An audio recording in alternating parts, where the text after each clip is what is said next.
This is the Scottish election hustings for 2026 for Lochaber, Skye and Badenoch, hosted by the West Highland Chamber of Commerce. Good evening, everybody, and welcome. My name is Sarah. I don't have a seat at the table because we're a bit worried about 5, 6, and I'll be squished in. At least I didn't say 6, 7. But welcome. My name is Sarah Riddle, for those that don't know me. Is there feedback, Simon? A wee bit. Okay. I'm a local business leader, but I'm also director of the West Highland Chamber and your chair for tonight. And I'm very proud to be chair of the Scottish election hustings. And thank you all for joining us. I'm bearing with a few venue changes.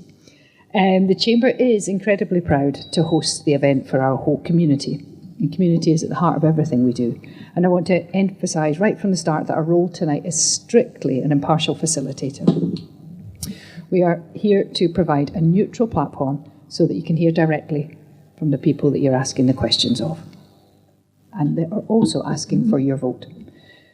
The work of the Chamber is closely tied to the needs of our community. I promise I won't say community again, but it is. It's at the heart of everything we do. We work tirelessly to lobby for the key issues that affect us all, which is why facilitating these conversations is so important.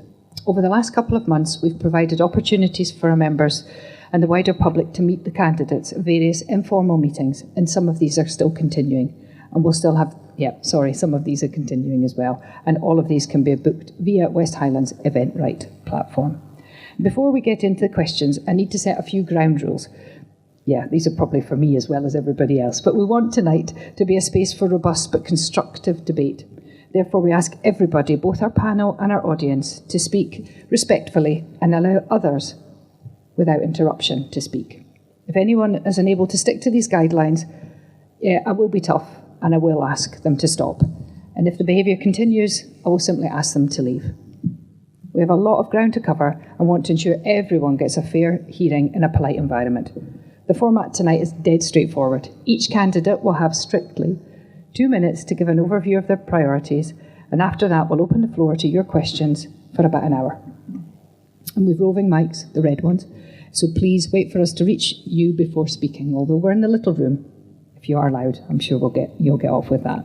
And finally, now, I'll ask each candidate at the end to wrap up with a 1 minute, and that gives them an opportunity if there's anything they haven't answered or that they would like to end up concluding. Hope that's good for everybody, so let's get started, and I'd like to introduce our panel this evening. So joining us tonight, first on my right, we've got Edward Mountain for the Scottish Conservatives. Edward is a regional MSP, joining us tonight to speak on behalf of constituent candidate Helen Crawford. Thank you. We've got Isla Mackay for Scottish Labour. We've got Andrew Baxter in the middle for the Scottish Liberal Democrats. And we've got Isla Munro for the Scottish National Party. Last but not least, we've got John Whitten for Reform UK Scotland. So welcome to you all. And let's begin. I'm going to switch off now, and I'm going to hand over, and candidates, if you're happy to be seated, the mics are all set up easily for everyone to be doing so. So Edward, please, without further ado, may I ask you to give a 2-minute introduction? Okay, thank you very much, and it's great to be here in Fort William this evening. I'm very glad that you introduced me as Edward Mountain and not Helen Crawford, which was a good start, but Helen's very sorry that she can't be here this evening. I know that Helen, if she gets elected, will have a lot of things that she would like to achieve in the Parliament. And I guess one of the key areas would be to do with energy.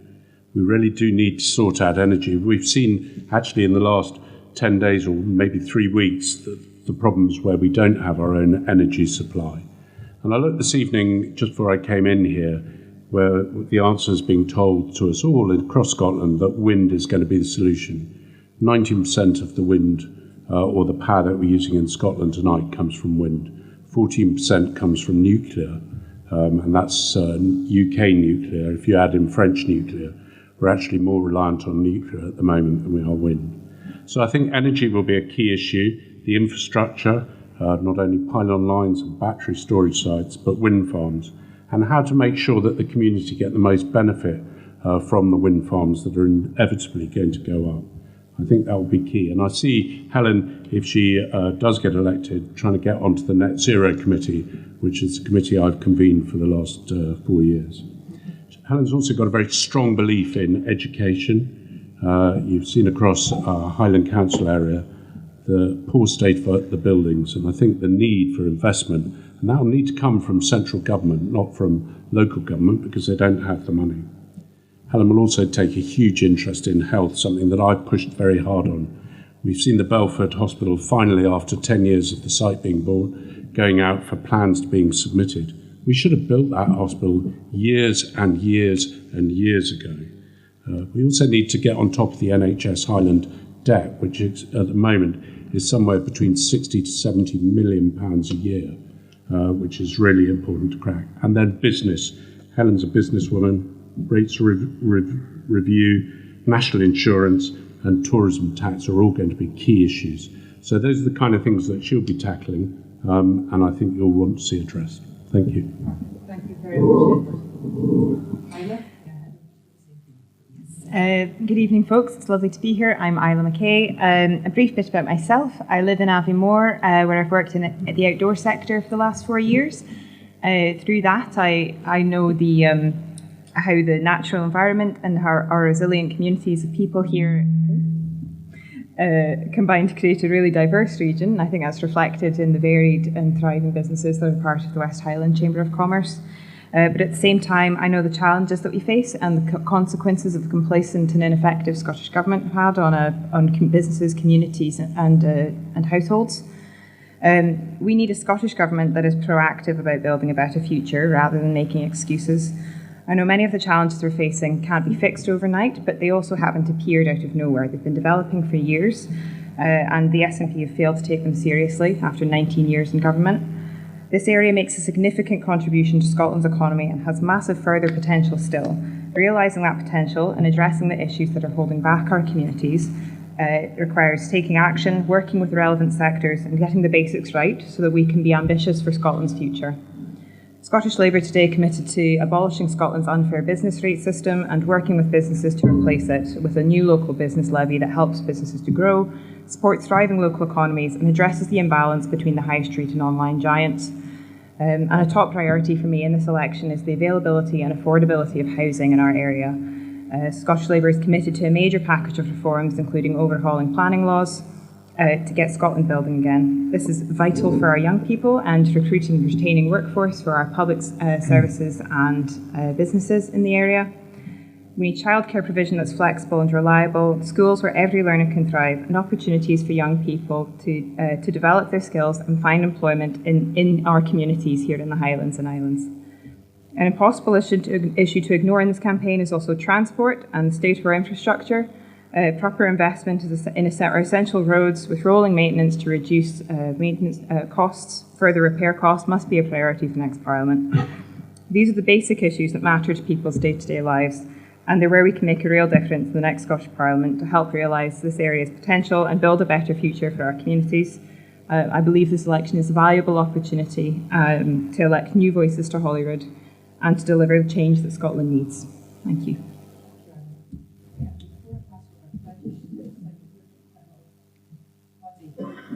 Yeah, it's really playing havoc on my hearing aids, so, but I don't know if anyone else has got the same problem. I can hear what Isla was saying.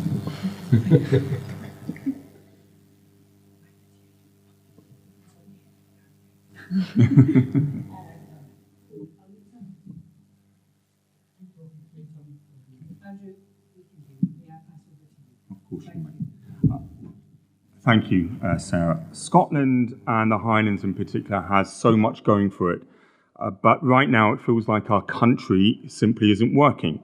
Household bills are soaring, the long waits to see your GP or for hospital appointments, the national embarrassment of the ferries fiasco, and education just isn't what it used to be. People are tired and frustrated. They're scunnered. They're right to be. I'm only going to make one promise in this election. I will continue to be a determined and persistent champion for the place I'm proud to call home, working tirelessly every day to get things done across this vast constituency. Too often, we are let down by central belt politicians with central belt attitudes imposing central belt policies that simply don't work for our Highland communities. That's why I'm focusing on 3 priorities in this election, and they happen to be the issues that thousands of you have raised with me on the doorstep over the last year. First, NHS and social care. We have to stop and reverse the centralisation of services. You should be able to see a GP, a dentist, or access mental health support when you need it. And we can only fix the problems in our NHS if we fix social care first, with a new Highland care model that works for our communities. Second, our schools. Families and teachers tell me that they are at breaking point. Too many temporary contracts for our teachers, too many gaps in recruitment in our schools, and too little support for children with additional needs. That has to change. And third, our infrastructure. We look around and we see our roads are crumbling. Congestion in Fort William continues to worsen year after year. Promises on the A82 remain unfulfilled. And while housing development is concentrated elsewhere in the Highlands, communities across the West Coast are crying out for housing for key workers. These are your priorities, and they are mine. So my promise is simple. I will not rest. I will keep fighting every day for a better deal for the Highlands. Hi there, my name is Aileen Munro. I'm the SNP candidate for Skye, Lochaber and Badenoch, and it is an absolute privilege to have been selected and to have been travelling around all across this incredible constituency over the last 6-7 months now, and the election feels very close indeed. I've worked in the office of Alistair Allen MSP for the last 5 years at the Scottish Parliament, so I have a lot of experience in knowing how the Parliament works, how to get the best for your constituency, both through kind of publicly and directly with ministers. But I had no notion of standing actually a year ago. I've known Kate Forbes a very long time. I've been very happy in the background, but I don't want to say she twisted my arm, but she's very good at being persuasive. Some of my priorities, if I'm elected, childcare and social care are 2 big issues across Scotland, across the UK, but particularly for rural areas. And we need to get childcare right, we need to get social care right to make sure that people can access the care they need, where they need it, when they need it. So those would be 2 of my main priorities. Others have touched on housing and transport, making sure we have business support as well. Businesses are being hammered from every angle at the moment, with whether that's from the UK government, with the national insurance, employer contributions is having a big impact. But also there are a lot of things we can do to help support businesses more. I know that for the Chamber of Commerce, supporting business helps the local economy, which then helps our communities to thrive. And so support for businesses is a big aspect of what I'd want to prioritise as well in Parliament. It's been really incredible to get to travel around and to speak to so many people on doorsteps and in community centres and at different events. Everyone has different ideas, and that's what's so exciting about this process. And not all of the ideas are the same. And not everyone agrees about what should be done. I had someone in the door just around the corner from here the other day saying we shouldn't build a new Belford, we should all go to Inverness. And I was like, I don't know, I don't think that's what everyone's view. So you get all sorts of ideas, but that's what being in politics is about. It's about listening to everyone's views, representing the majority view, and getting what this constituency needs. Thank you. Last but by no means least, good afternoon, good evening everybody. My name's John Whitten. I'm a 56-year-old retired psychiatric nurse, and I'm your candidate for Reform UK in this constituency. The reason why I joined politics, because I'm one of Malcolm Offord's newbies, is because I got fed up of shouting at the telly and nothing happening. And then after one particularly loud and vigorous episode of shouting at the telly, my wife reminded me of that old saying, and actions speak louder than words. So in December 24, I joined Reform, hit the floor running, and here I am today. There's 3 main issues that I'd want to tackle if elected, and these are the issues that have been led by the people who talk to me on the doorsteps. And the first one is cost of living. And cost of living can mean a lot of different things to different people. It can be related to the energy bills, the food in the shops, which is predicted to go up to 8% inflation this summer with what's going on in Iran. and also the availability of affordable housing. Second point is NHS and more broadly healthcare.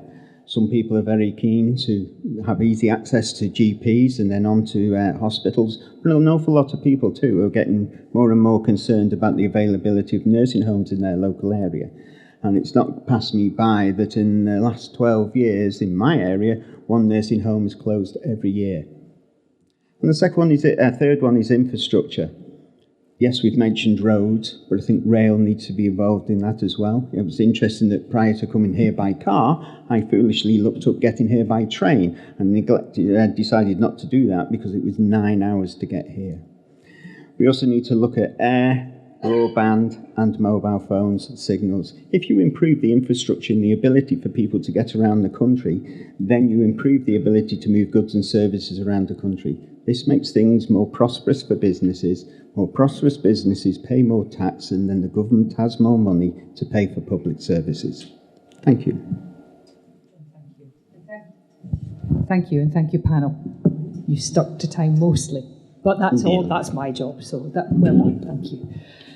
Well, now, without any delay, the most important thing is that you have the opportunity to ask questions to the panel. So I open to the floor.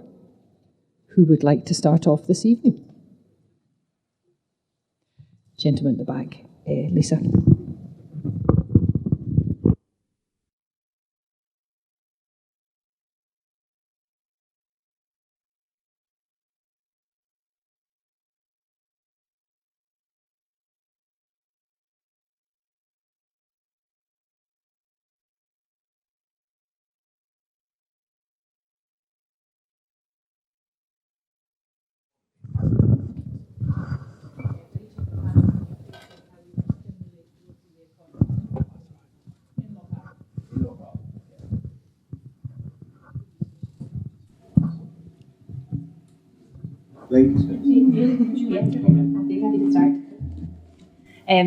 Yes, so we need to take a multi-pronged approach, and I think a lot of it involves collaborating with local stakeholders like UHI to make sure that we're getting all the right apprentices in, making sure that businesses can access the staff that they need, making sure that we have, something that we really want to do is introduce a Scottish rural visa. It's something that the Scottish Government have proposed that's been rejected, but it would be really helpful for businesses to be able to recruit from further afield for the specific roles that they need, particularly after Brexit, where we really struggle to fill hospitality and social care roles in particular, but many, many roles across the Highlands that are often more seasonal, that people here can't do or don't want to do for whatever reason.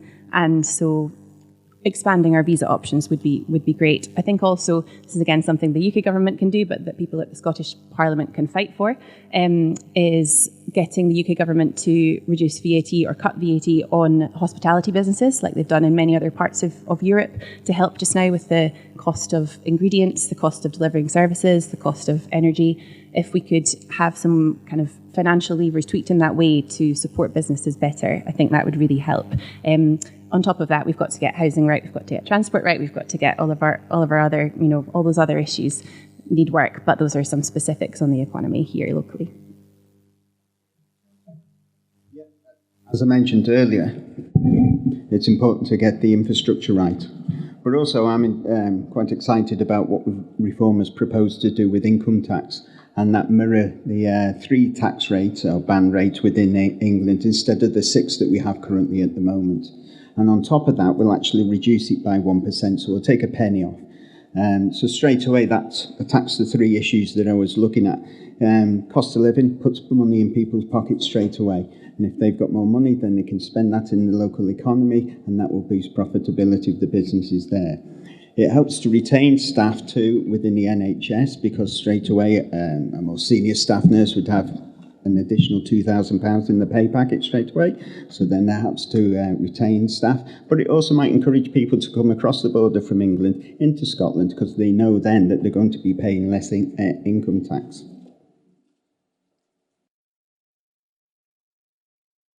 Forming business rates. Oh, it's my voice. Is it all right? Okay, can make a difference for. No, okay. Keep going. I think that's an important priority for the next Parliament, because the system is outdated and it doesn't work for businesses and it's unfair to them.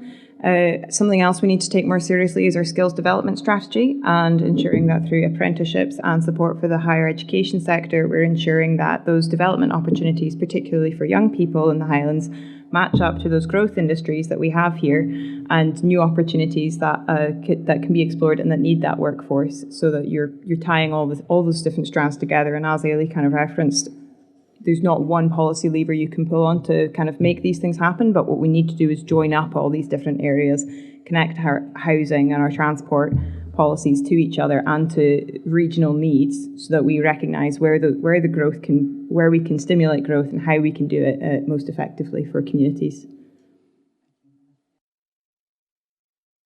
I think it's a sort of two-pronged attack that we need to do. First of all, let's talk about money. I think the rates revaluation that's being undertaken at the moment is a huge destructive influence to businesses in this area.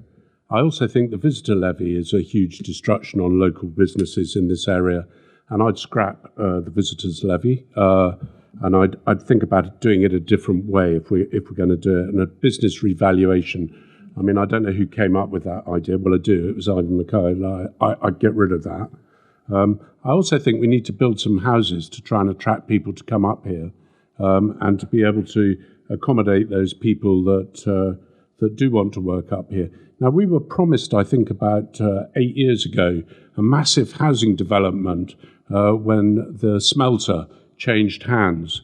That disappeared, along with a lot of other things that were promised, including the alloy wheel construction that was going to go on, and also handing over part of the estate to the local community. All of that disappeared, and we gave them a promise to fund their energy purchases in the future. We didn't get enough from that, and I think we should revisit the whole thing, because I don't think that's serving the local economy well either.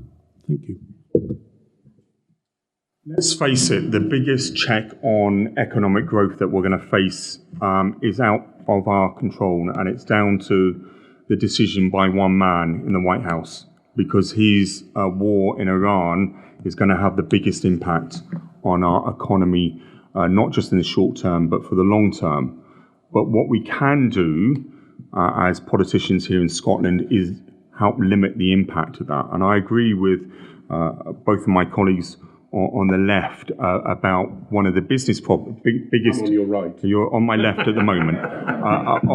One of the biggest problems facing businesses in Lochaber at the moment is the business rates revaluation. And the Scottish Government, despite their protestations, could have put a halt to that. And they could have actually looked at reforming our business rates many years ago. I had a businessman tell me this morning that he faces an increase in his hospitality business of just £10,000 in business rates this year. That means he will not be employing extra staff either on a full-time or part-time basis. And when you add in the national insurance hike from last year, that is what is causing economic growth to stall in this country. I agree that we should be seeing not just a look at reforming our business rates and halting the current damaging revaluation, that we ought to be targeting help with a VAT cut, an emergency VAT cut of at least 5% for our hospitality businesses, which would have an enormous impact here in the West Highlands in particular, and quite an immediate impact as well. So I think those would be certainly two of the priorities that I would want to be pursuing as an MSP representing this area. Thank you, panel. I'm just looking at my colleague who asked a question. Yeah, okay. Thank you. Now, to the rest of the floor. Lisa, was there anybody else while you were at the back there that you thought? Okay, come to you in a second. I'll just, to this gentleman here. I spotted. Hiya, thanks for organising and thanks for coming. So I live in Kinlochleven and our ice climbing centre has been closed for about 3 years now, which is a massive loss to the village. And we have a group of volunteers who put their free time in to put a power of work in to start a community interest company, which is called Point 5, to get it back open. as a climbing center, but also as a cafe and community space, and the profits would be reinvested back into the community, but they're struggling to find the funding that they need. So I'm a big fan of the well-being economy and also of community wealth building, and I think that these kind of businesses should really be at the forefront of our economic strategy. And so my question is, what will you do to support community businesses like that and really put them at the heart of the economic strategy that we have? Was that to anyone in particular, or would you like to open it to the panel? Open it to the panel, please. Start there because I know the Ice Climbing Centre extremely well, and I was their landlord at one point as I was chairman of the community trust, and we were taken for a ride, the community, by the previous owners of the Ice Factor, and I'm not afraid to state that. And on numerous occasions, it was the community that bailed them out of writing off their debts to keep them going. I want to touch on something that Edward has said about Alvance and Jahama Estates. He's absolutely right. We were promised all sorts of community benefits when they bought the smelter and the associated land, with us as taxpayers underwriting the loan that they were given. And we have not seen one bit of the community benefit that we were promised. And it's exactly that sort of thing that we should be holding Alvance and Jahama Estates' feet to the fire to support community enterprises like the CIC that's been set up to restart the climbing centre in Kinlochleven and many other community initiatives across Lochaber. I was part of the community trust that was set up looking at the possibility of a community right to buy at the estate lands. And we had spent a lot of time and money putting a very serious business plan together. But we were warned off at the last minute by Scottish civil servants that said, if you trigger the right to buy, you jeopardise the future of the smelter and the jobs associated with it. I regret that we blinked and allowed the Scottish government to convince us to do otherwise, because we were reassured that we would see all those benefits coming to Fort William and the wider Lochaber community, and they've never materialised. I'm familiar with Ice Factor myself through working in the outdoor sector and knowing what a fantastic resource it was and how important it is for the whole outdoor community, but especially in Kinlochleven. And I think the value of those sorts of venues is so underappreciated, and sport can be the absolute beating heart of a community, and understanding the vital role that plays in supporting people's that sense of like being proud of where you live and your physical and mental health, it's massive. And because it doesn't have a easily reportable kind of figure on its economic impact is considerable too, especially when you have a cafe and you've got all the stuff that goes around the edges of that facility.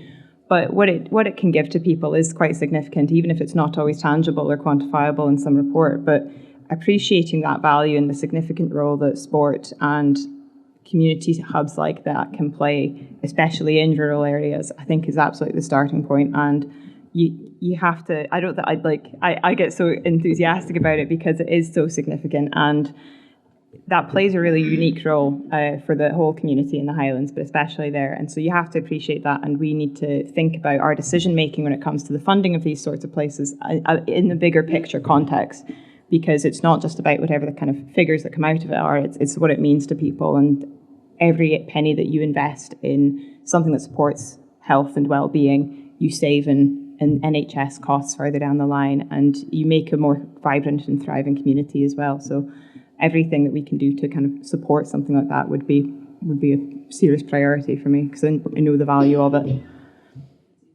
It comes out. Yeah, that's fine. Yes, I'm really keen, like the other just said, to see the centre open again. It's a real loss, and you've been putting in so much work to try and get it up and running. I'm due to meet with Tim, I think, in a few weeks to try and discuss it a little bit more. I think in terms of what a newly elected MSP could do to help, there is the Scottish Parliament Information Service, which can help run grant finders, which can kind of find specific funds that you maybe haven't come across through Googling or through other things. There's funds, especially for community-focused initiatives. There's also a lot that your MSP can do with liaising with the Scottish Government and discussing the needs of the community and the benefits it would bring, both with Highland Council and with Scottish Government, to try and just see what funding strands might be available. And you want it to be funding that is long-term and reliable, not just a kind of 6 months for this, a year for this. You want it to be able to last a long time. And so, yeah, there's a lot that a new MSP can do to try and make sure you get the support you need to get the centre reopened again. It seems to be that microphone that's not in the bus. Sorry, to point at you, but I think it is right. You can hear me. It's not you, it's the microphone. But everyone conscious of that. I'll just be very brief, if I may, and just say that you, along with a lot of other community projects all the way across the Highlands, are suffering from a lack of grants. I mean, the Dunbeath Community Project, the Pulteney People's Project up in Wick, all are suffering from lack of grant funding and money disappearing. And I would just make an observation to you. It was 2 years ago that we sold off ScotWind. ScotWind generated £750 million, £750 million, which went into a fund which the government have now spent for the last 2 years propping up their budget because they don't have enough money for it. Now, in my opinion, that project, the ScotWind project, should have been able to use and fund projects all the way across Scotland, because it's right out in the North Sea. There's no community benefit, and they're not going to pay much community benefit unless we're really careful. So we should have taken that money and put it into communities to fund communities, rather than just let the government take a little bit here, a little bit there. You know, they took £200 million went last year on additional bus funding. You know, is that the right place to put £200 million from probably ScotWind? In my opinion, not. I'd rather see it in community projects to make communities thrive. It's so important, as well as large businesses, because they're the ones that actually generate money, and they're the ones that pump money into the economy through their practices. If they're paying so much tax, and hundreds of millions of pounds around here come out in the hospitality sector, piling out of Skye in this area as well, then some of that actually needs to start coming back into the small communities to help support those businesses. There is money available, it is there, and an example is £500 million has been put to one side to help support oil and gas workers to move back into wind farm jobs. Why aren't we using that money instead to help support small businesses with the availability of grants, or however you decide is best needed? Because that money can then be used to support the businesses instead of being put on hold to support people across. Reform, as you know, wouldn't shut the oil and gas fields, so we wouldn't need that money to help support people move across into wind farms. Next, if I may, but I'm going to pass to Jill. Sorry, yeah, Jill. I'll just speak loudly because you can hear me. I don't like microphone. Hi, Gillian, a local business owner. Considering one of the leaders of the Scottish parties here has previously stated that Scotland should never be allowed to exist as an independent country, what do you think? Do you agree that Scotland has no right to exist in its own right, or should it be an independent country?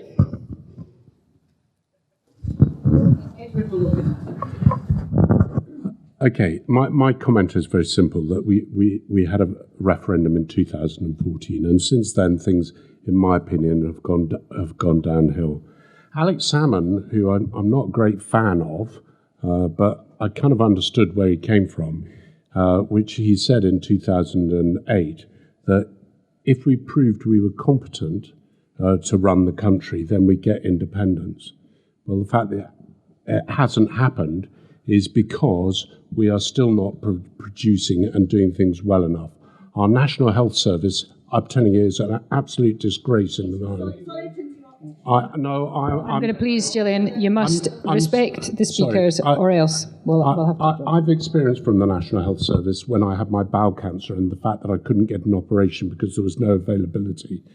I've seen it from all constituents, whether we've lost the cardiovascular surgeon in Inverness, whether we've seen wards closing down in Inverness.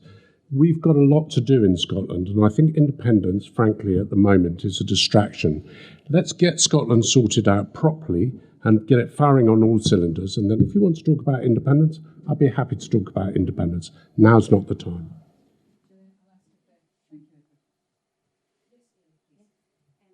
You won't be surprised to know that I'm very much in favour of an independent Scotland. And I think Edward talked about, we need to sort Scotland out first before we can, think about independence. There's so much that we cannot do right now because we don't have the powers of an independent country.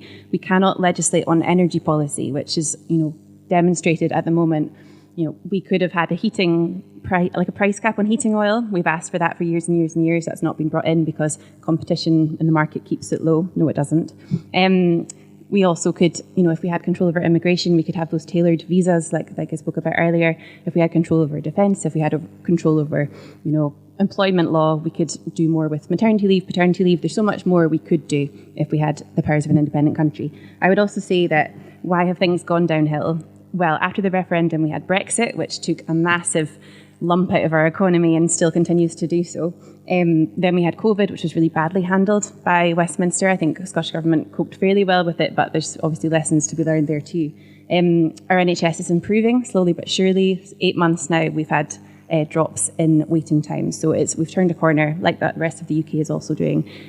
So I think the comments by, I think it was Alex Cole-Hamilton, who said that Scotland shouldn't exist as a nation. I think different people have different opinions about that, but for me, Scotland has always existed as a separate nation. We've always had a separate church system, a separate education system, a separate legal system, and different people have different opinions. Lots of people haven't changed their minds since 2014, but lots of people have, and I think Brexit was a material change in circumstances. I'll leave it there.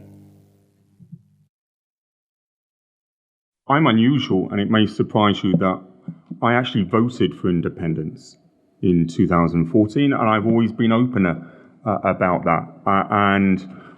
Looking back on it, I guess it was because I was frustrated with how I perceived it at the time that many Westminster politicians were simply ignoring Scotland, and I voted out of frustration. And Ailey's quite right, so much has happened since then.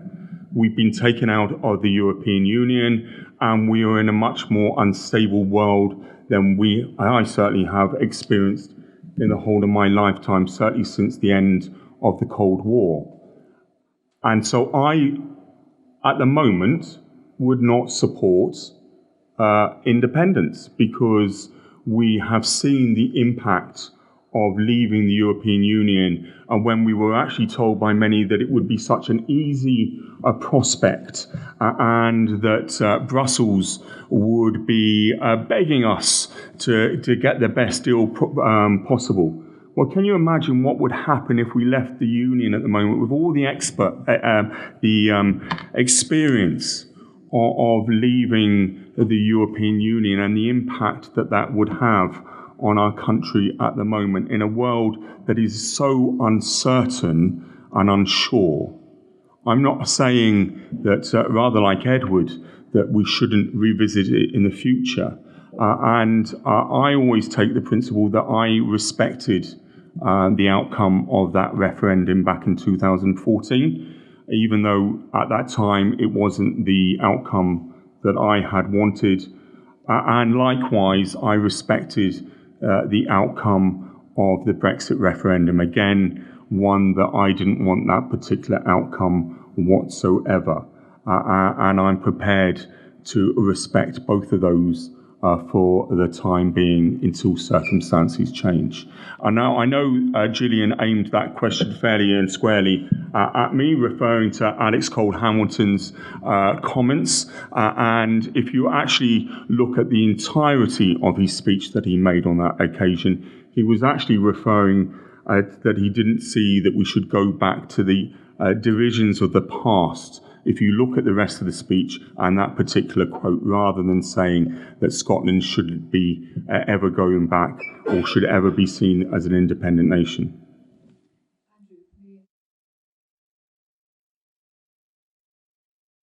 Sure that Reform UK is very much in favour of the Union. United we stand, divided we fall. And we are the sum of all four nations that make up the United Kingdom.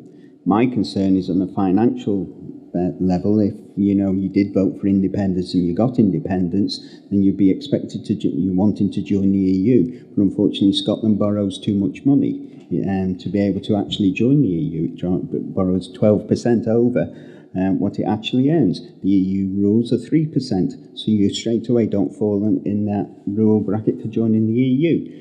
That then unfortunately leaves you open as to where you're actually going to borrow that 12% from, because you won't be able to continue to borrow it from the Treasury down the road, because they do not do, or very rarely do, sovereign to sovereign loans. If that happens, then you're open to the bond markets, and the bond markets will fleece you. And then how will Scotland survive then?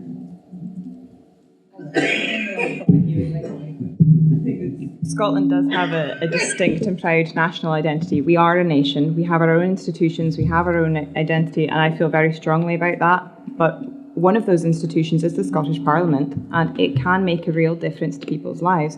We remain within the Union, and I do think, I agree with folks as well, that in such turbulent times, from an economic and a security standpoint, we are in a more secure position as part of a union, and that we can achieve more together for folks across the United Kingdom than we could on our own.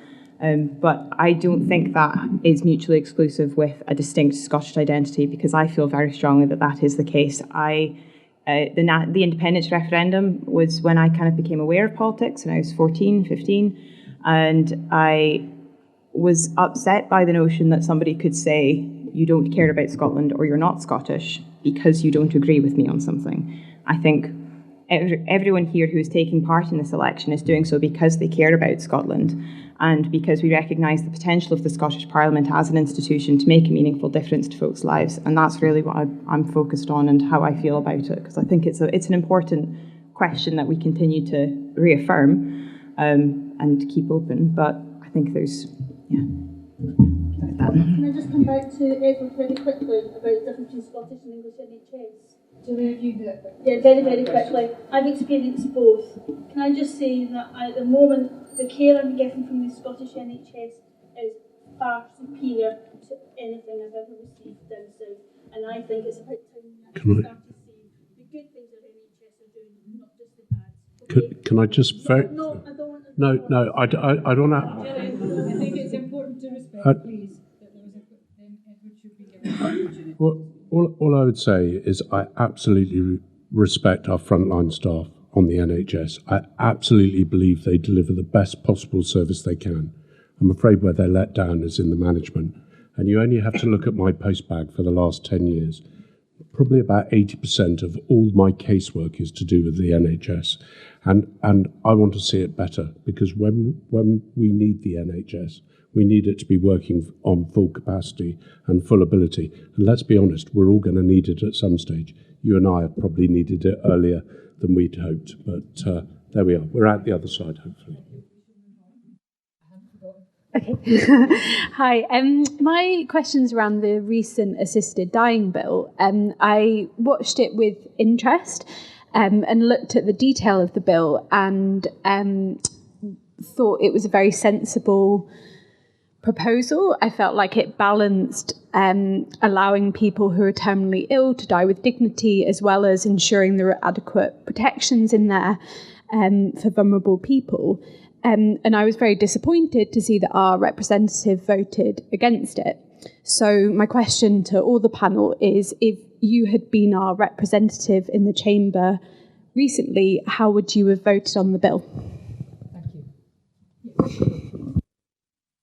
The bill was one of the most intensive, probably, processes that MSPs had to go through, and I did not envy them at all. It's the third time it's come to the Scottish Parliament. It's the closest it's been. I think what it comes down to ultimately is the current constitutional arrangement and actually we, as at the Scottish Parliament, it cannot legislate on the protections that medical bodies wanted for their staff to be able to opt out. So at stage 2, those were in. At stage 2, they were removed for legal reasons because it would have gone to the courts afterwards. And at that point, or maybe it was stage 3, Edward will keep me right, you were there.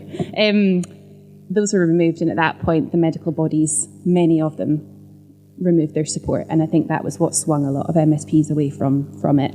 And I think until, it might be a different situation if the UK one passes, and then it will probably come back again to the Scottish Parliament. But I think until there is that scope to have those protections in place for the medical workers that want to opt out, as well as the issues around drug use, which are also reserved still, we can't pass it at the Scottish Parliament, or there's definitely a reluctance to on a lot of people's behalf. So if I was voting, I probably would have voted against it just on that principle, amongst other reasons. But I totally understand that people have really strong views on both sides, and the bill was brought with really good intentions, and Liam MacArthur did an amazing job of, engaging with everyone throughout. But that's my answer. I believe in euthanasia. I only hope the person looking after me does. I'm a nurse. I have seen people suffer terribly in the final moments of their lives, and no one should have to go through that. However, having said that, I'm still quite torn about some of the procedures. I'm quite torn about how initially some countries who have already brought this in, like Canada, for example, started off with a very strict, solid, it'll only be this group of people. And then over time, that's expanded and expanded and expanded, and that's what concerns me. If it's solid and it sticks to a certain group of people, strict criteria, then possibly yes. But if it continues to expand, then I would be against it. Personally, if I was your MSP, I'd be led by yourselves. I know it was a free vote and it was a personal issue, but I'd be led by yourselves as to how I would vote, because I'm representing you, and that's how I would vote. Okay, just to clarify, the opt-out provisions and the drugs were actually in at stage 2 and went through the whole of stage 2 and then were removed at stage 3. So it went through the whole committee stage with them in and then withdrawn. So how would I vote? Well, I can tell you how I voted. I voted against it. And the reason why was I'm hopelessly conflicted. And I said this to somebody, I was a soldier for 12 years. So ethically, if you ask me, do I have a problem with, the act of killing people? I don't, because I was a soldier for 12 years. That's a fact of life. But when it came down to this bill, it was something completely different. I believe in choice. I absolutely believe that people should have choice, but that choice has got to be based on real choice. The problem is we know in Scotland that when it comes to palliative care, that about 30% of people in Scotland don't get enough palliative care. They die without palliative care. That's about 15,000 people a year. And what the argument was put to the government was if you fully fund palliative care, then some of the MSPs would have gone across. But they couldn't fully fund it because it was a huge cost to fund palliative care. So the problem then became, and people made their views to me, is that if you lived in Wick and you couldn't get palliative care, would you then opt for assisted dying because you didn't want to be away from your family and you wanted to die close to your family? And that was a real fear to me. So I think if you're going to base your decision on choice, you've got to give the option of palliative care. The other thing I would say is the issue of coercion, and the bill never fully dealt with coercion. And there is a fear of coercion, and it's not just the coercion of say family members or other people saying, "Come on, Dad, it's time to go." It's the fact that you can coerce yourself because you can say, "I don't have all the facilities to look after myself, and the state doesn't provide it." So you can coerce yourself and say it's easier to die. And the final thing was the opt-out.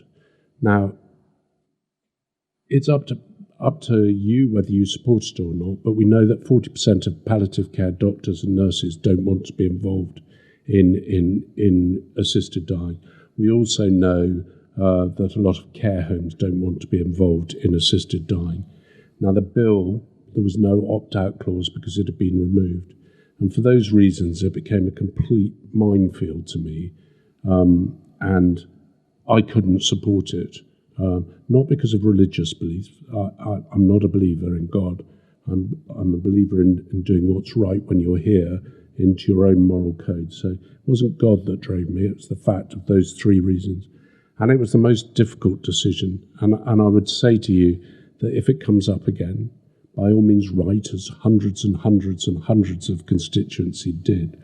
But let your MSPs sit there, pour through the information as I did for hours and hours and hours, attended masses and masses of groups, pro and against, and listened to their cases and let them make up their mind, because they are genuinely doing it for the right reasons. And I would say in my 10 years, it was the most difficult decision that I had to make. And you might not agree with me, but I hope you respect the fact that I took a huge amount of trouble to go into it and try and find out the answer. Sorry, that's rather a more fulsome answer than perhaps you needed, but it is a really, really difficult decision to make.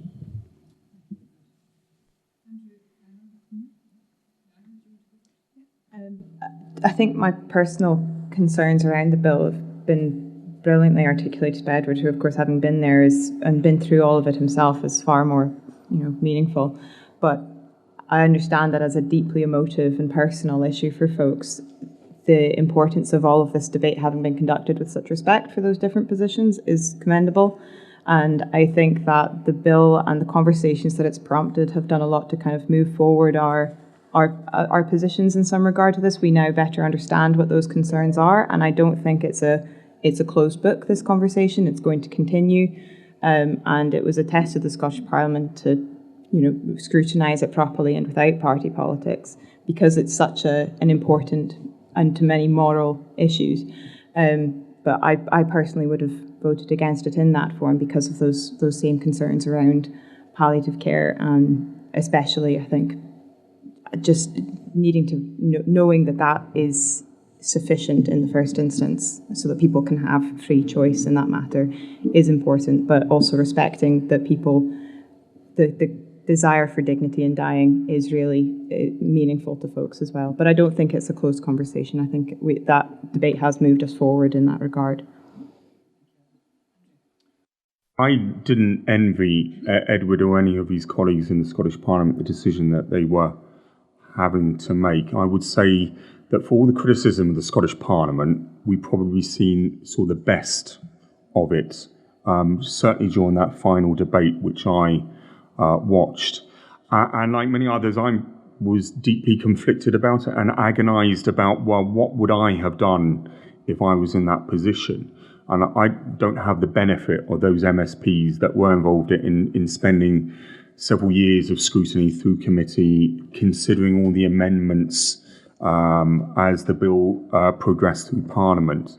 But based on that last debate and listening to the arguments there, I believe that I would have voted for it on that basis. But it would have been a marginal decision, and I could have gone either way. But just on that debate alone, I think I would have voted for the assisted dying bill.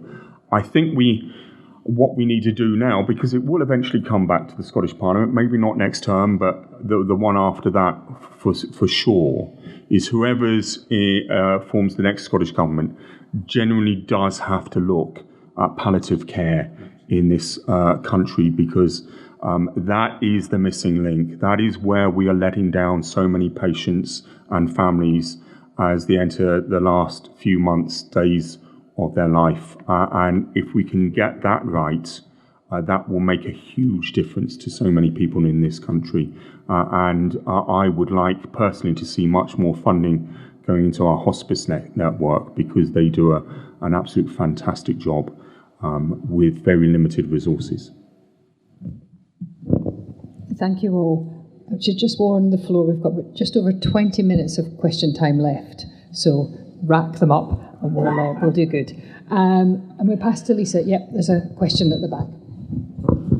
Hi, I just wanted to ask, do you think that climate change and biodiversity loss are serious issues facing the Highlands? And if so, what would you do to address them?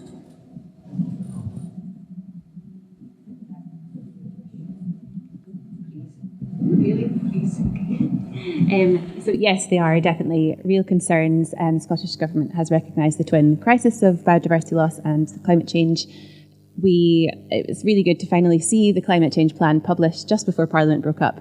I'm still working my way through it slowly, but there's lots in there about what we want to do all the way up to 2040 to take those next steps that we need. There's all of the just transition funding, which we need to keep supporting people to make those changes that are required for making Scotland more nature friendly, supporting biodiversity. But I think it also has to come with a balance as well, listening to the needs of farmers and crofters, making sure that any reintroductions of any species are very carefully considered. Some of us were at the Cairngorm Crofters and Farmers Hustings back in February, and they don't like the idea of lynx reintroduction there. But there is a lot that we should listen to one another on and try and understand where each other are coming from. But there are also a lot of plans in place already underway, and there's much more that needs done in the next Scottish Parliament. Living in the Cairngorms, we feel like we're kind of at the forefront of a lot of really interesting environmental landscape restoration work, and some of it is truly inspiring for the scale and vision that they have, because the climate and biodiversity crises are recognised by the weight of scientific evidence, and I think they are a concern for us in the Highlands. We can see the damage that increasingly volatile weather and climate has on communities and businesses in the form of wildfires and flooding, and that risk is going to get worse. But we also have to recognise that any actions that we're taking to address those has to be done in collaboration with the communities who are most affected by it. Ailey's referencing crofting and farming. That's absolutely one of the communities that has to be at the front of that decision making, because landowners are stewards of the land, and these people are actively managing it and supporting them to do so, rather than instructing people on what to do. In any solutions that we're pursuing around this area is absolutely vital. And the natural landscape is incredibly crucial to the Highland economy. I moved here for the mountains, as I know many other folks have, and the outdoors is a significant employer and driver of tourism for the area. So taking care of that landscape is an economic priority, as well as something that matters to the people who call this place home and identify with this landscape. We all have a responsibility to take care of it, and recognising those crises and doing what we can to address them is important to our area. You may. Emily, simple answer is yes. I do recognise the challenge, and I'm reminded of on the last council when there was just one sole Green councillor called Pippa Headley on the council, and she wanted to bring a motion to council for us to declare that there was a climate emergency. And do you know, she went to the opposition party at that time, the SNP, and asked them to second her motion. And they said to no. Eventually she came to me and asked whether I would second it. And that was the only way she managed to get that on the agenda, and for councillors across the Highlands to recognise there was an issue, a challenge, and that the council had a duty to respond to those issues as well. And I'm glad I wasn't criticising the SNP just for the sake of criticising. I'm glad that the current SNP administration actually, when they were elected, re-established a climate change committee, which the previous council would not do, and give it the status that it deserved. My biggest concern at the moment is that there's a trend in not just Scottish politics, but British politics amongst some politicians that they want to put their head in the sand over this issue, and they want to use the current energy crisis that we have as the excuse to do it. When it comes down to it, the future of oil and gas is as intertwined with the future of renewable energy in this country, and there's no point in trying to deny that. I recognise the arguments about the impact of some of the energy infrastructure on local communities, local landscapes, and the environment in those particular issues. But we shouldn't just flip away from the commitments that we have made, and actually governments at both UK and Scottish level of all political nature that have made those commitments over the last 10 to 15 years. And I'm concerned that we are going backwards as a result. Climate change has always existed. We've always had throughout history periods of cold and periods of warm. And at the moment we're heading into a period of warm. And that's where we're at the moment.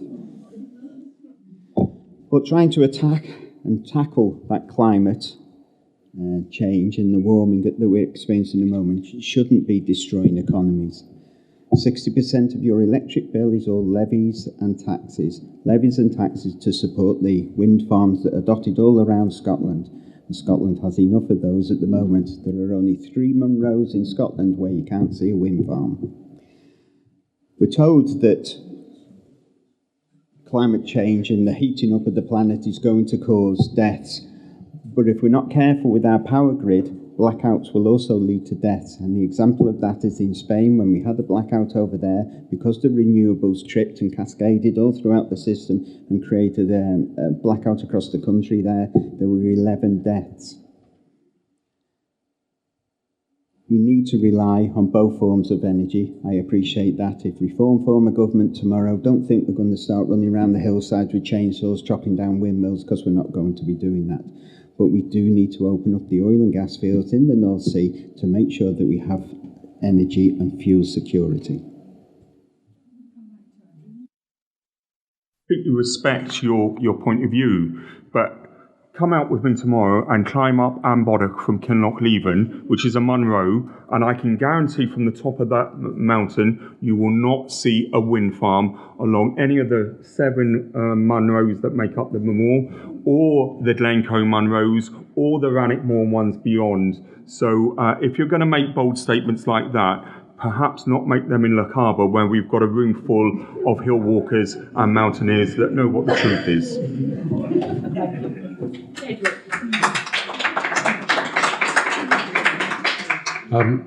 Thank goodness he didn't ask me to go up any of those. I'd probably be dead by the time I got up to the top of them, so it would have been an interesting experience. Listen, having convened the Net Zero Committee in the Parliament for the last 5 years, if I sat here and said that I didn't believe climate change was an issue, you'd be wondering what I've been doing for the last 5 years. It is an issue. We need to address it. We need to address it properly, and I'm hugely disappointed that the climate change plan, which should have been produced 2 years ago by the current government, was literally laid in the Parliament the day that we all went into recess for this election. So I've never seen the final plan in parliamentary time. That's hugely disappointing because we've got a huge amount to do. To give you an example, the Highland Council, Andrew would be delighted to know, have got so many houses that are impossible to keep warm that they estimate the cost for putting those houses into a satisfactory standard, last time I spoke to them, was 480 million. Now, I'm not sure where Highland Council is going to get 480 million from, but I don't think that is that half your budget? Yeah, it's a huge amount of money. And we need to do things with these houses, but we need to also be truthful about how we're going to fund it. And I'm not sure the government is. You know, they talk about making all the HGVs green.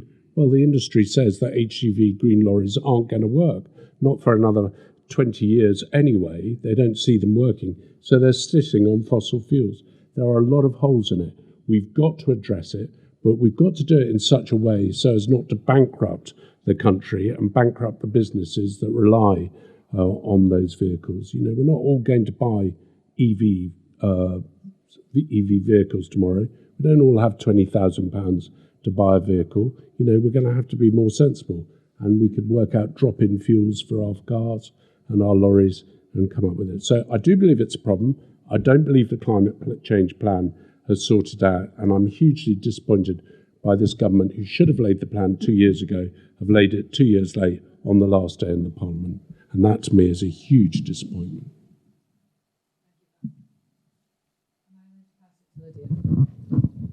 Thanks very much. Thank you. Thanks very much, and thank you, panel. If you can indulge me, please, can you time travel to 2030? You have been elected for this seat. And looking back, can you tell us what you have done to help young people and families to build a better life here, to have been able to afford to stay in Lochaber, to build a career here, rather than have to leave the area and seek opportunities elsewhere, either at the other end of the Great Glen in Inverness or in the Central Belt.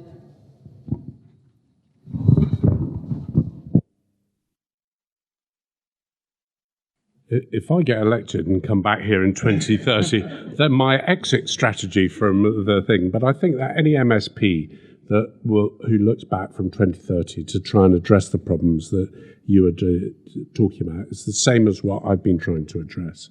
We need to build houses so that families can stay together, and we need to make them affordable for people to be able to buy them. We need to protect our schools to make sure that there's proper schooling which will attract young families to come to the area. And we also need to make sure that when they come here, they get the correct health care they need. And those would be the three things that I would say have driven me for 10 years. And I hope it will drive every other MSP, whoever's elected, because those are critical to make sure that communities stay together. And of course, to fund it all, you've got to have sensible businesses that to be able to generate the income to do that.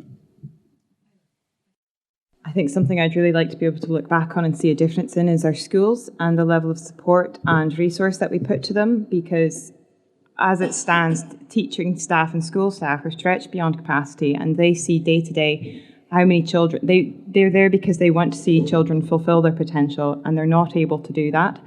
Childcare is absolutely essential as part of that too, not just so that parents can work, but so we can support good early years development. But the crucial thing about expanding any provision of childcare, and which hasn't been done in the most recent instances, is that development hasn't taken place with the workforce. We need to have a proper strategy when it comes to the educational workforce to ensure that our nurseries and our school educational settings, schools, have the training and the staff that they need. And doing that, as has been referenced a few times, does mean housing, but taking the workforce development seriously, I think, is an absolute key step to improving our educational settings.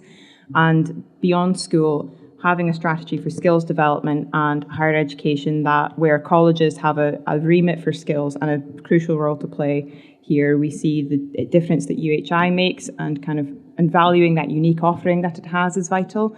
But that means taking seriously, again, the sustainable funding of our higher education sector and matching up skills development opportunities, increasing apprenticeships and modernising the structure of them to ensure that those development opportunities are matched to growth industries according to regions across Scotland, so that we can encourage the areas that are experiencing growth here and support young people to thrive in whatever pathway they may choose, and to have those opportunities here rather than feeling like they have to go elsewhere.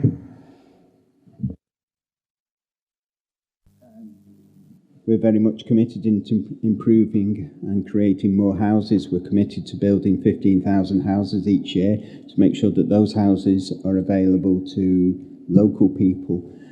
I would add a caveat to that as well, and I'd also say local people in rural areas along with essential workers, and what the community decides as an essential worker is up to that community. For example, on Skye it might be nurses and doctors and dentists and things like that, but it's up to that community to decide. What that is, we also want to improve the number of and support the number of school leavers who are going into actual skilled jobs. We've got a huge shortage of plumbers, electricians, plasterers, welders, you name it. And we need to support people to get into those jobs so that they have then a steady job for the rest of their life, and a very good job too. I wish I'd have been a plasterer. And we want to make improvements to schools as well, because education has slowly, unfortunately, slipped, and we need to try and bring that back up. Scotland used to be a centre of excellence for education, and we'd like to see that there as well, both locally and nationally. So similar to what some of the others have said, Isla summed it up very well, I think, in terms of the skills development that we need to see continue. UHI plays a really important role in that locally, but we also just need to make sure that there are careers here, and that involves government investment as well as the private investment that we've seen concentrated very heavily in Lochaber. People have been very willing to expand businesses here, and there's so much potential here that we need to capitalise on. On housing, we are setting up, the SNP is setting up More Home Scotland, which is going to help improve the fluidity of the planning process, cut a bit of the red tape, make sure that we can get the houses that we need built when and where we need them. We're also investing £4.9 billion in housing over the next 4 years, so it's definitely a massive priority. And recently we announced as well that to help young people buy a home for the first time, we're going to help them with their deposit up to £10,000 for a first home, which will hopefully help people get onto the ladder in a way that they've been struggling to do, because when you're renting, it's practically impossible to save up for a deposit. On childcare as well, as I also mentioned, we need childcare that works for young families, and we also need childcare that works for those with kids in primary schools to make sure they have their wraparound care. There's a lot on the table in the SNP's manifesto on that front, and recently we announced childcare support for 9 months all the way up to the end of primary school. We want to change the childcare system to make it work for parents 52 weeks a year, which will help with employment as well as schooling and making sure that families have that balance. It's something very personal to me, Lydia, with 2 teenage children and one just about to go off to college in Aberdeen, and I suspect may not be coming back to the West Highlands in any hurry. I'm tempted to court favour with you specifically and say one answer would be to increase the college sector budget year in, year out, in addition to the 10% that you got this year, and that would certainly be a help in terms of being able to provide bespoke training for the sectors that need that training and in the areas that we need it. I guess of all the questions, this is probably the one where the panel is in most in agreement. And I certainly agree with elements of everything that's been set up here. But I actually think we need to convince the Scottish Government that the Highlands is different. And that means that some of the policy implementation here has to be handled differently, and the resources have to be different as well. So take Ailey's point about childcare. One of the biggest problems with childcare in the Highlands is, although the Scottish Government are saying that they will provide that enhanced level of childcare, the Highland Council do not have the resources to actually put the infrastructure in there in the first place. And in rural areas, that's never going to be the case under the current model. So we're seeing young families leave places like the Badenoch Peninsula and professional families talking about leaving, that will see our schools lose teachers, our local employers lose their employees because childcare in its current format cannot be delivered there. So I'd like to convince the Scottish Government that we try new Highland models, and that may mean that we have to change legislation to allow that to happen, but we have communities across the Highlands that are prepared to make that happen. So actually trust our communities. I could go on about teacher retention and so forth. I see our excellent chair gesticulating at me to wind up, so I will. I would be useless without hands. My mother told me that I'd be useless. Now, I'm going to ask your panel for a concerted effort. We've got 2 questions from the floor, and I would just love to give everyone the opportunity. So I'll be pushing it. So we're going to go for it. Is that all right? But we'll try and be slick in our responses, so everybody has the opportunity that's raised their hand to ask a question. Hello, I'd like to get personal and positive for a moment. I'd like to ask the candidates what they've achieved in the last, what 2 things have they achieved in the last 3 years for the common good. However modest, I believe firmly that if folk do achieve things, can move things, they go on doing that. How's your track records, folks?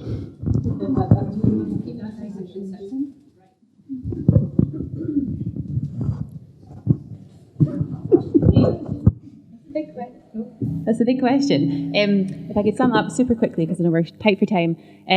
Number 1, I've got 2 wee boys, and that's my crowning achievement, really, is looking after them and making sure they're raised in the best way possible. They're both in primary school now, and that is my biggest achievement. But on a political side of things, in Alistair's office, I've worked really closely on the Scottish Languages Bill, and looking particularly at the economic effects of what we can achieve through areas of linguistic significance, which should be being designated within the next few months. It'll be really good to see that come to fruition. For areas like Lochaber, which have a Gaelic house, have Gaelic classes, have Gaelic GME, but there's also areas of Skye, areas over in Aviemore, can you see kind of area 2 that really benefit from that. So I think working on that closely with Kate and her government role and with officials, that's really paved the way for understanding how legislation works at that kind of level. And so I think that would be my most proud achievement in a workspace.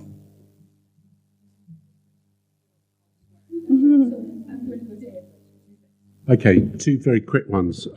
First was in 2022. By lobbying, I managed to save the pre-intensive care treatment unit at Raigmore, which is the doctors going out to deal with people who were injured on roads. It was going to be scrapped. After intense lobbying, we kept it. And I guess the other thing that I would say that I'm proud of, and I know pride is a sin, but for the last 3 years, I've been trying to get supermarkets across the United Kingdom to make all their disabled toilets stoma friendly for those people with stoma bags. Most of them have signed up, Tesco's, Marks and Spencer's, and Morrison's just 3 weeks ago, just before the end of Parliament, have made every single one of their disabled toilets across the UK stoma friendly. That's the power of doing things as a politician. Not me, it's the power that you give us to do. And I'm very proud of both of those things. My day job is not remotely political, and the achievement from that I'm most proud of is creating partnerships and developing projects that support people to access the outdoors, because outdoor experiences have so much to offer folks, and I won't go into any more detail than that because I will ramble on forever.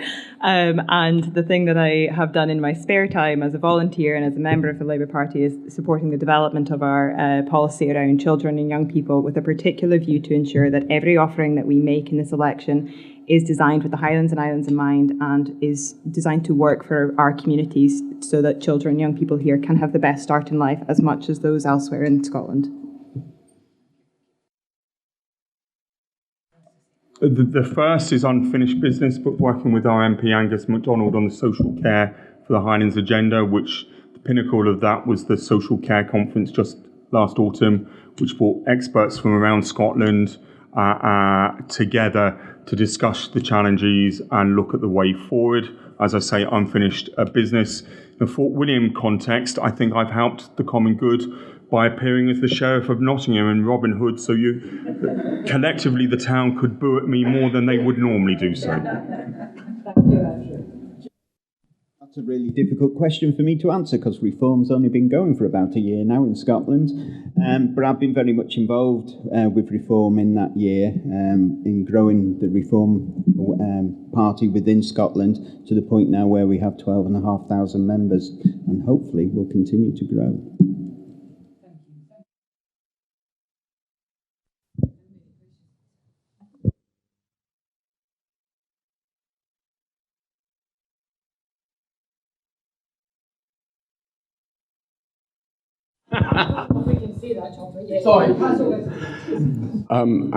I'd like to, as a consultant of 34 years, I would like to know how you say you're going to improve the health service up here. One of the problems is that your advisors in Edinburgh are generally from the Central Belt and are not from the Highlands. We do need super specialists, but we do need general consultant surgeons, physicians and anaesthetists who will work in these hospitals. And we're certainly, without the intervention of Kate, we would not have got the hospital here. It's important that she did that, and the Deputy First Minister who bought the thing. So how are you going to improve the health service up here?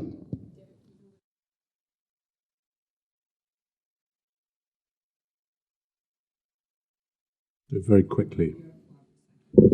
The simple answer in my mind is to stop doing what NHS Scotland wants us to do, is to centralise everything. Our grandparents spent a lot of time driving care out into the community. I would encourage all politicians to do the same. Sometimes. Do you want to? That's all right.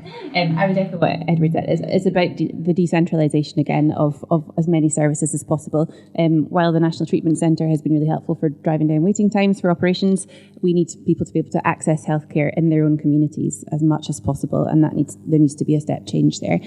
I would say in terms of staff recruitment, something that I believe is a Labour policy, but I'll keep me right on this, is to try and mandate that when people are training, they have a longer time in a rural community, and research shows that when people do that, they're much more likely to stay because they actually really enjoy it. It's the idea of going somewhere that feels far away. So I'll stop there. Actually, say we have the expertise in the Highlands, people like you and Chris Robinson sat next to you, that we should actually listen to people that have experienced what it's like to work in the NHS. More than we necessarily have done in the past. And I think, although you gave credit to others about the Belford Hospital, much of the reason that we're where we are is because of people like you plugging away with the working groups and making sure that it was never off the agenda. Reform would like to hold a full review to see why over £20 billion isn't having the desired effects that we want within the NHS.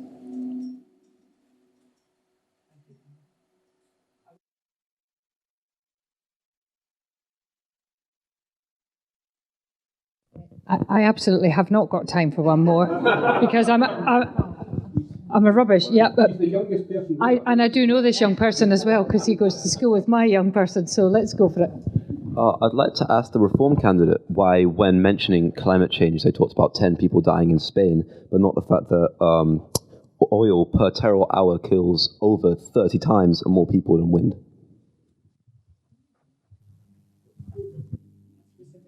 I gathered that.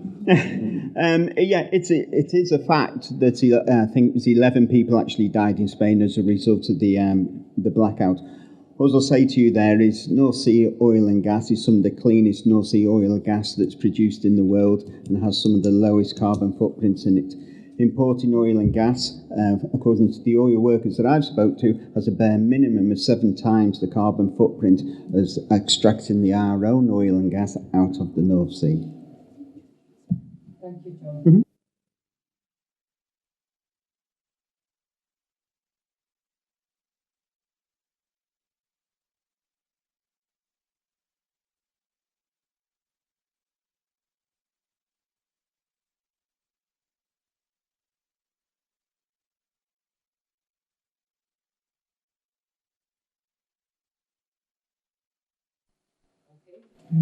John, would you like to? Yeah, no problem at all. Quite simply, ladies and gentlemen of Fort William, the Highlands and Scotland as a whole, you have a simple choice. You can vote for more of the same, or you can vote for change. And if you want to vote for change, then you're going to have to vote for reform. If you're expecting change to occur from the legacy parties, then I'll say this to you, which is an old saying from psychiatry.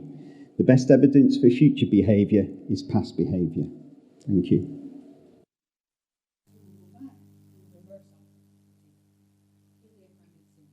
Yes, of course. So the new Scottish Parliament is going to be very different no matter what the makeup of parties is. There are so many people stepping down and lots of fresh new people coming in. So it's a really exciting time with lots of new ideas. A few things that haven't been mentioned tonight. One of them is the Integrated Transport Plan for Fort William. The consultation on that is still open until the 13th of April. So I would urge you to respond to that. There's many options on the table in terms of roads being proposed, in terms of commuter trains, in terms of buses, lots about how to reduce the congestion through Fort William, which I know everyone is very passionate about, having been stuck in it through the summer. I would also want to point out particularly what my friend to the right said about Scotland borrowing lots of money. We are not able to borrow money. Local authorities have much more borrowing powers than the Scottish Government does. We spend what we're given year on year. We don't know what we're getting year on year in Scotland.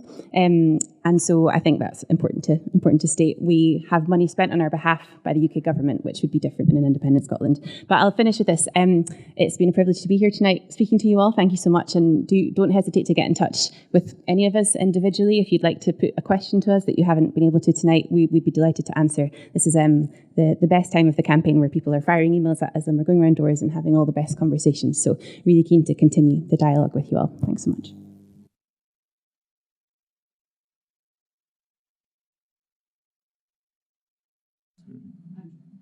First of all, can I thank you and the Chamber of Commerce for organising this evening's hustings. At this election, I think the question isn't just about who makes the biggest promises, it's who will actually stand up for the Highlands and our communities in the future. I want to continue doing what I've previously done, which is listening, challenging those in authority and getting things done, not from an office elsewhere, but within our communities. As I've said earlier, this is personal for me. My family lives here. We use the same NHS as you, the same schools, the same roads as everyone else.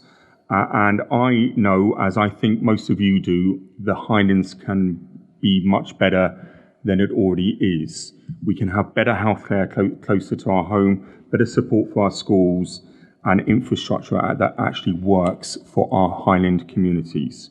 So above all, I want to be a strong local voice for my community, someone who will keep pushing, keep challenging those people in authority, and never give up.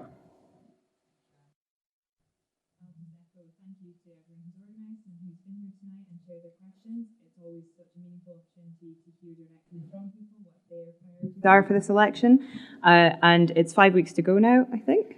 Yep, we're all counting down the days. And it is a real opportunity to refresh our politics and to change how we're doing things. This is a chance to get the basics right, first of all, because it feels like a lot of basic essentials and services that we rely on a day-to-day basis aren't working for people. And if we do that, we can secure a brighter future for communities in the Highlands and Islands, and we can build a better Scotland. And this election is a real opportunity to do all of that. So thank you, everyone, for being here.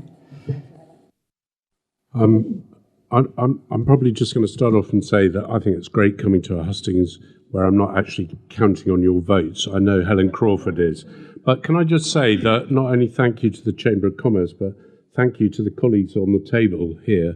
You've seen passion from all of us, I hope, during the course of this evening, and we're all out there as parties trying to get your vote.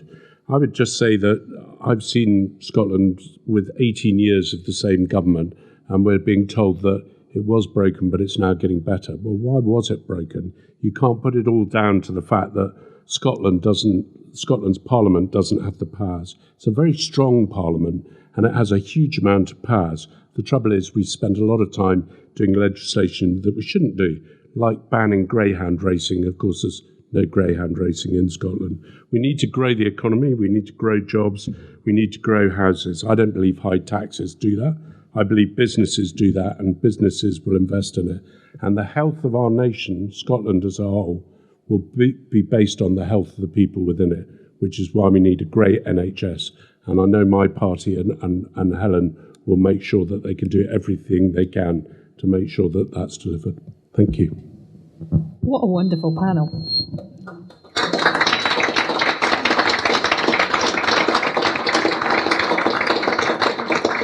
And I'm proud of myself because that's 8:30, and that was good going. No, thank you very much, honestly, for the energy, the passion, the respect to one another, to the audience as well. Some fantastic questions, and it's a nice night tonight versus the last few, but for all coming here and being here. As I started off, the Chamber have been hugely proud to support communities, everything to us, and to have the opportunity to open the floor and the questions, and to be such a welcome evening. Thank you very much, everybody. One last thing I must say is remember, everyone, the election date, Thursday, 7th of May. So thank you, and don't forget, if things over these 5 weeks, the candidates are here. I know we've got some one-to-one opportunities as well, but all available, and I think that's so important. Take those opportunities to ask the questions. Other than that, safe travels. Thank you, everybody, and thank you, team, for sorting this.